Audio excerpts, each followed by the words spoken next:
We work to bring nature and people together to restore nature-depleted landscapes in Scotland and later beyond, to inspire projects across the world.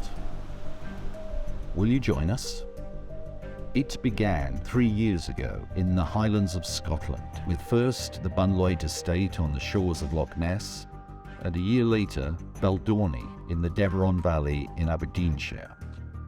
We're restoring and protecting nature, creating new jobs, and supporting nature-based solutions which can help communities prosper. By doing this, we'll absorb and store tens of thousands of tons of carbon and restore populations of animals and plants that once lived here. And we'll be paid for this by companies who already understand the value of this vital work.